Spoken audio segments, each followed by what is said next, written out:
जो जन्म, जरा और मृत्यु रूपी रोग लगे, उन रोगों का उपशमन करने वाली कोई परम औषधि है तो वह एकमात्र यह जिनवाणी है। भव्यात्माओं, वह सरोवर में खिलने वाला एक छोटा सा कमल होता है जो किसी के कहे बिना ही सूर्य के उदित होते ही अपने आप खिलने लगता है। चंद्रमा के प्रकाश से भी प्रफुल्लित होकर खुलने वाली कुमुदिनी आपने देखी होगी। जैसे सूर्य और चंद्रमा के प्रकाश से सूर्यमुखी कमल और कुमुदिनी खिलती है, ऐसे ही सम्यक दृष्टि भक्त का हृदय निर्ग्रंथ मुनिराजों को देखकर उस मयूर की भांति नाच उठता है। जैसे आसमान में बादल और बरसात का मौसम देखकर मयूर नाचता है, ऐसे ही एक सम्यक दृष्टि जीव जब निर्ग्रंथ गुरु के दर्शन करता है और मात्र दर्शन ही नहीं अपने नगर में पाता है तो उसका मन मयूर शायद उस सौधर्म से भी कई गुना अधिक द्विगुणित और सौगुणित प्रफुल्लित होता है, क्योंकि यही वास्तव में उस सम्यक दृष्टि जीव की पहचान है कि सच्चे देव, सच्चे शास्त्र और सच्चे गुरु को देखकर उसका हृदय गदगद होता है। और जिन जीवों को मात्र सच्चे देव और शास्त्र ही दिखते हैं, जो गुरु को देखना ही नहीं चाहते या गुरु को देखकर जिनका हृदय गदगद नहीं होता, उनकी परीक्षा करने की आवश्यकता नहीं है, उनको पूछने की आवश्यकता नहीं है। ये साक्षात आगम प्रमाण है कि कहीं न कहीं जो आचार्यों ने एक सुंदर पंक्ति के साथ उनके लिए जो कथन किया है, वह आज कहने की इच्छा हो रही है कि यथा गति तथा मति और यथा मति तथा गति। क्योंकि कहने वाले, बातें देने वाले और दुनिया को हम कितने अच्छे गुरु भक्त हैं ये दिखाने वाले संसार में बहुत सारे जीव हो सकते हैं, पर सच्चे गुरु को देखकर उस सम्यक दृष्टि जीव का ही हृदय गदगद होता है और वो ही निर्ग्रंथों की आगवानी में अपने जी जान को लुटाने का प्रयास करता है, जिसका साक्षात प्रतिफल आज इस छोटे से नगर बानपुर ग्राम में आप सबने उत्साह और आनंद के साथ जो निर्ग्रंथ मुनिराजों की आगवानी की। और मैं तो विशेष करके उन तथाकथित कतिपय सो कॉल्ड धर्मात्माओं को विशेष आशीर्वाद देना चाहता हूँ कि अगर शायद उन्होंने ताले नहीं लगाए होते तो इतने गुरु भक्त गुरु आज्ञा से इतनी दूर तक दौड़ के आते ना।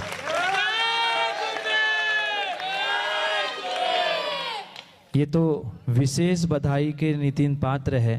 अगर सीधी सीधी आते तो कितने आते? 10-15 लोग आते। पर ये सच्चाई है, जहाँ तालों में बंद भगवान और तालों को गुरु के लिए बंद किया जाता है, वहाँ सच्चा गुरु भक्त अपना सब काम छोड़कर गुरु भक्ति और समर्पण का प्रदर्शन करने के लिए सैकड़ों किलोमीटर और हजारों काम छोड़कर यहाँ पहुँचता है।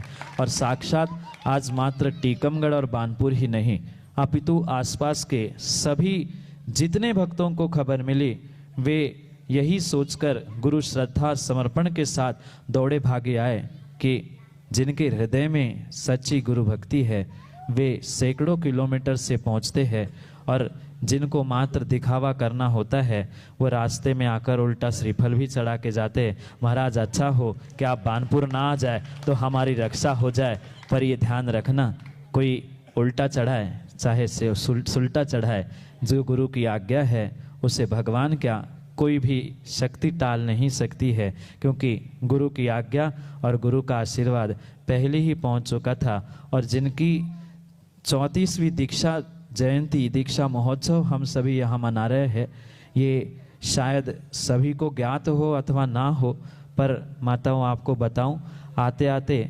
जैसे नदी पार के उत्तर प्रदेश की सीमा में पहुँचे, वहाँ से संघ से समाचार आया कि कहाँ जा रहे हो, क्या हो रहा है। और हमने मात्र ने इतना समाचार पहुंचा दिया कि हम ऐसे ऐसे पहुंच रहे हैं और ऐसे संभावना है वहाँ ताले बंद है। पहले तो गुरुजी सोच में पड़ गए कि क्या कहूँ, जाए कि नहीं, जाऊँ कि नहीं कहूँ, पर कुछ मिनट बाद पुनः समाचार आता है तुम सीमा में आगे और पहुँच जाओ, तुम्हें खबर मिल जाएगी, तुम पहुँचते पहुँचते ताले अपने आप खुल जाएंगे। और ऐसा ही हजारों किलोमीटर दूरी से उन दूरदृष्टि गुरु ने कहा था कि बेटा तुम सीमा में पहुंच तो जाओ। अपने आप उनके वाणी का और भगवान शांतिनाथ और पारसनाथ भगवान का चमत्कार है, जो स्वयं दिगंबर है वो दिगंबर मुनि को आने को रोक ही नहीं सकता। और ये पक्का मान लेना, जो दिगंबर मुनि को आने से रोक रहा है वो दिगंबर कहलाने के लायक ही नहीं है। उनको तो दिगंबर समाज से बहिष्कृत करते हुए यह निर्णय करने की आवश्यकता है कि जो दिगंबर मुनियों के लिए मंदिर और धर्मशाला के लिए ताले डाल रहा है, समाज जनों से मैं ये अपील करना चाहता हूं कि ऐसे समाज के कतिपय श्रेष्ठियों को तुम्हें समाज से भी बहिष्कृत करते हुए ताले बंद करना चाहिए। उनसे रोटी बेटी सबका संबंध तोड़कर यह निर्णय करना चाहिए। पर क्या करें, समाज के ही कुछ बुजदिल लोग लुढ़क जाते हैं, कभी उनकी तरफ से बजाते हैं माँ, कभी किसी की तरफ से बजाते हैं। ये ध्यान रखना। और आज जितने सुन रहे हो और नहीं भी सुन रहे हैं उन तक सब तक खबर पहुंचा देना। और क्योंकि आजकल तो माताओं का वाईफाई उस 6G से भी फास्ट है, बस कान में धीरे से कहना, किसी से कहना मत, फिर तो 5 मिनट में आग देर से पहुंच जाएगी पर माँ की बात बहुत जल्दी पहुंच जाएगी। इसलिए माताओं ध्यान रखना, ये बानपुर नगर है और इस बानपुर नगर का इतिहास मात्र इतिहास में ही नहीं लिखा, पुलिस कस्टडी में भी लिखा गया है कि इसी नगर से निर्ग्रंथ मुनिराजों को भगाया गया था। वो इतिहास पुनः दोहराया ना जाए, इसलिए ध्यान रखना माताओं।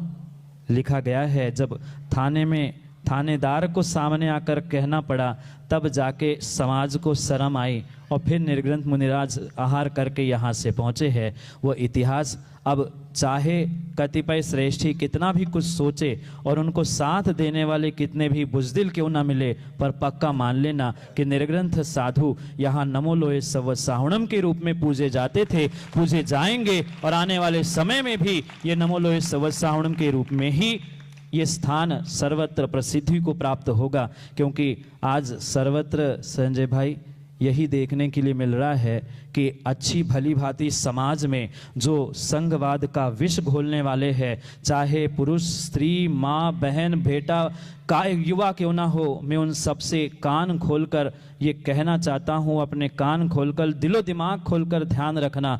जो समाज में संघवाद का विष घोल रहे हैं उनके घर और परिवार में विष घुले बिला रहने वाला नहीं है, इसलिए कान खोलकर ध्यान रखना। ये साक्षात आज प्रमाण पत्र है। साधु तो तीनों परंपरा के, मैंने टीकमगढ़ में भी कहा था कि साधु तो तीनों परंपरा के एक साथ बैठने के लिए तैयार है, पर कतिपय लोग जो आग लगाते हैं हम उनके हैं, हम इनके हैं, हम उनके हैं, इसी कारण से ये समाज आज बिखर रही है। ये कान खोलकर पुनः पुनः सुन लो और ये धमाका उनके कानों में भी जाकर कर लेना। और जितने बैठे हैं प्रत्यक्ष परोक्ष, विशेष करके बानपुर टीकमगढ़ और जहाँ जहाँ के लोग बैठे हैं उनको मैं पुनः पुनः चेतावनी ही समझ लेना।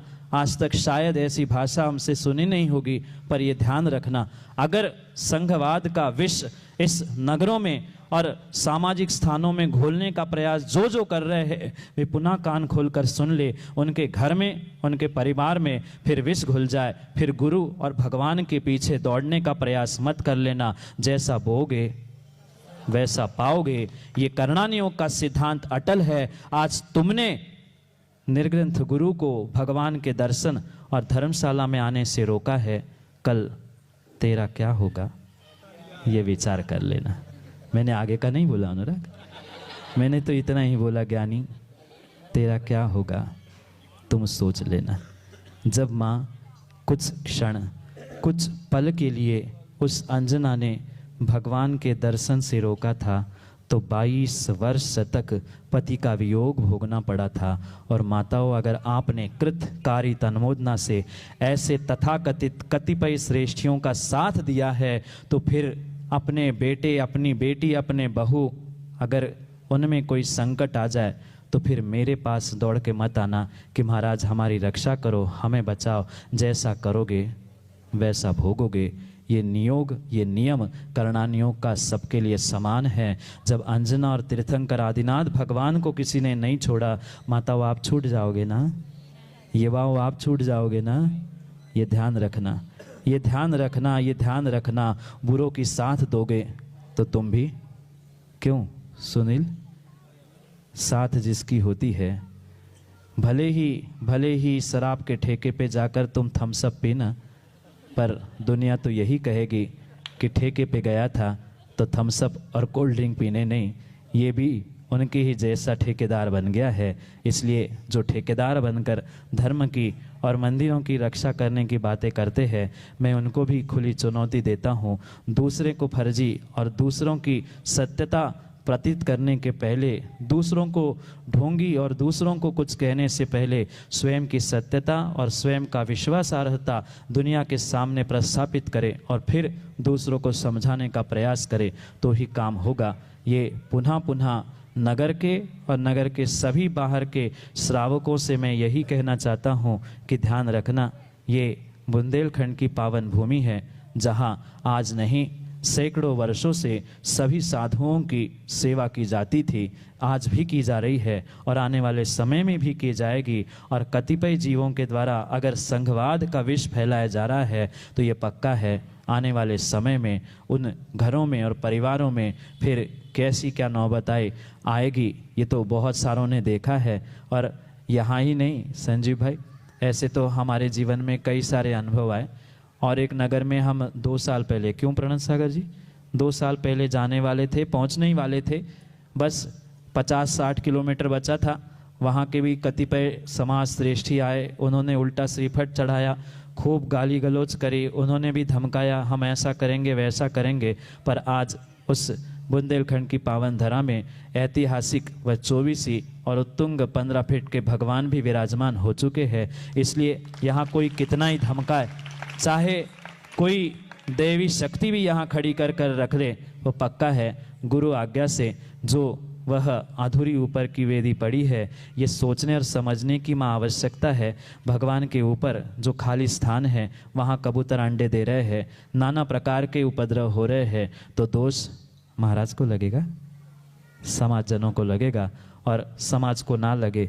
इसी कारण से कुछ निर्णय समाज और गुरु ने किए हैं। यह आवश्यकता नहीं है कि सबको सब बात, और शायद मेरे हिसाब से सबको पता भी होगा और नहीं पता हो तो भी ये निर्णय कतिपय जो विष घोलने वाले जीवों ने उछालने का प्रयास किया है। और उनके बातों में आने वाले जो भी है वे भी ध्यान देकर सुन ले कि जो गुरु के हाथ से छूटा, माँ जो गुरु के हाथ से छूटा वह संसार में और सागर में डूब गया, ये पक्का मान लेना।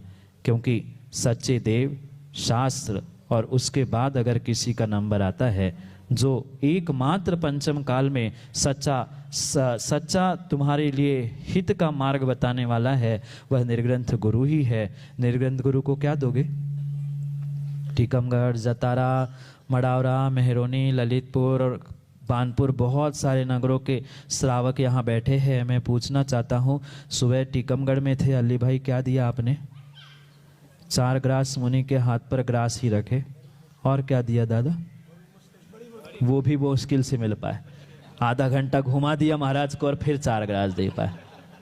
फिर सोच लेना, विचार कर लेना, जिनका जीवन ही मात्र दूसरों के लिए सर्वस्व लुटाने के लिए होता है, ऐसे निर्ग्रंथ गुरु तुमसे मात्र श्रद्धा भक्ति और समर्पण ही चाहते हैं और कुछ नहीं। मात्र और मात्र संघवाद या कतिपय जीवों की बातों में आकर माँ बिना पैंदी के लोटे न बनो। हाँ, ऐसे होते हैं। महाराज आए कि जय जय गुरुदेव, जय जय गुरुदेव, और जैसी सीमा के बाहर गए, गए गए गुरुदेव, गए गए गुरुदेव, अब तो हम उनके हैं। हाँ, ऐसी ही होती है। बहुत सारी माताएं, बहुत सारे लोग, महाराज आए करो, अब हम महाराज आप ही के हैं, अब आप जैसा तो कोई हमारे लिए गुरु है ही नहीं। और जैसे महाराज के सीमा के बाहर कर्म पड़े, अरे गए गए गुरुदेव, गए, पीड़ा गई एक बार की, अब आगे आए फिर बिताएं। भाई उनसे दोस्ती नहीं लेना, इनसे दुश्मनी नहीं लेना। ध्यान रखना, ध्यान रखना, श्रावकों से दोस्ती दुश्मनी एक अलग विषय है, पर जो गुरु की नज़रों से उतर गया, जो गुरु की नज़रों से उतर गया, वह कितना ही और कितना ही पुरुषार्थ करे, पुनः लकी भाई गुरु के नज़रों में उठ पाए, आवश्यकता नहीं है। इसलिए हमें किन की बातों में आना है, क्योंकि ये तो बहुत अच्छे से पता है। जागे जी बैठे क्या? बैठे होंगे, कहीं सुन रहे होंगे। संजीव भाई तुम्हें तो पता ही है, जागे जी कन खजूरा याद है ना? कन खजूरों की कमी नहीं है संसार में। सामने आते हैं बिल्कुल ऐसे मयूर जैसे मुलायम बन के, और जैसे पीछे जाते हैं कि दूसरों के कान खाने के लिए, जहर उगलने के लिए पहुंचते हैं, ऐसे जहर उगलने वाले कन खजूरों से ज्ञानियों बच के रहना। निर्णय तुम्हारा है, जीवन तुम्हारा है, और गुरु भी तुम्हारे हैं। गुरु को छोड़ दोगे, गुरु से छूट जाओगे तो शायद पुनः किसी के नज़रों में उठ नहीं सकते, क्योंकि पंचम काल में भगवान नहीं है। पंचम काल में जिनवाणी भी साक्षात सुनने नहीं मिलती, गुरु ही है जो तुम्हें सच्चा मार्ग दिखा सकते हैं। इसलिए जो गुरु के नज़रों से उतर गया, क्योंकि काम एक ही कर सकते हैं कि गुरु के नज़रों में उतर जाओ या गुरु की नज़रों से उतर जाओ। नहीं समझ में आया माँ? गुरु की नज़रों में उतर जाओ या गुरु की नज़रों से उतरना है क्या? नहीं ना, गुरु की नज़रों में उतरना है तो गुरु आज्ञा सर्वोपरि मानते हुए ऐसा ही पुरुषार्थ पूरे समाज जन करते रहे। जैसे छोटी सी विषमता देखकर सभी गुरु भक्त दौड़े आए हैं, वे सभी आशीर्वाद के प्राप्त है पात्र है, जिन्होंने ये श्रद्धा समर्पण का प्रतिफल यहाँ प्रदर्शित करने का प्रयास किया। अभी तो बानपुर वालों शुरुआत है, अभी तो पूरा पंचकल्याण अंग बाकी है। साक्षात वह भगवान शांतिनाथ भगवान का चमत्कार जिन जीवों ने अभी तक नहीं देखा, हमने देखा है। और शायद आचार्य भगवंत विशुद्ध सागर जी को भी चमत्कार पता है। एक बात संजीव भाई मैंने तब बताई नहीं थी। आचार्य जी जब हम लखनऊ में गिरे थे ना, तब आचार्य जी ने तुरंत कहा था कि बेटा पहले बानपुर के शांतिनाथ भगवान को तुम श्राद्ध से फल चढ़वा दो, जो होना है तुम्हारा वही से होना है, और शायद यही से कुछ होने वाला हो। और ये आपका जो श्रद्धा समर्पण का पुरुषार्थ है, सबके लिए बहुत बहुत आशीर्वाद है।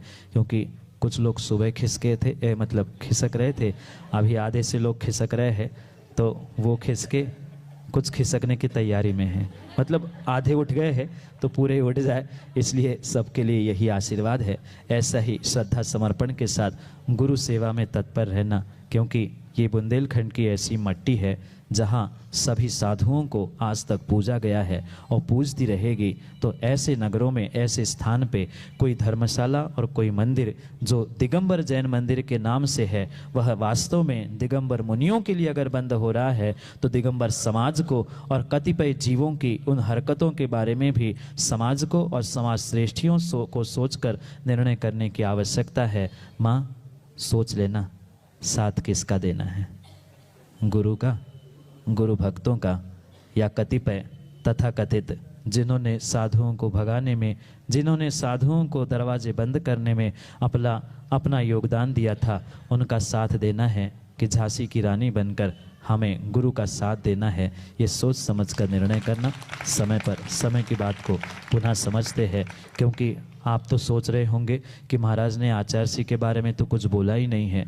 ये आचार्य भगवंत के 34वें दीक्षा दिवस में यही विनयांजलि है कि उनके आशीर्वाद से जो ये बंद ताले टूट गए और आसपास की वह सैकड़ों की भीड़, चाहे वे नगर के थानेदार भी सोच में पड़ गए थे। मतलब खबर आई थी कि महाराज हमने तो इतनी की लोगों की उम्मीद की थी, इतने लोग कहाँ से आ गए। ये शांतिनाथ भगवान और उनके वह भक्त आचार्य पट्टाचार्य विशुद्ध सागर जी के आशीर्वाद की ही कृपा है कि ऐसा ये सौभाग्य हम सभी को प्राप्त हुआ है। क्योंकि आँखों में अगर मुस्कान है, आँखों में अगर मुस्कान है तो इंसान तुमसे दूर नहीं।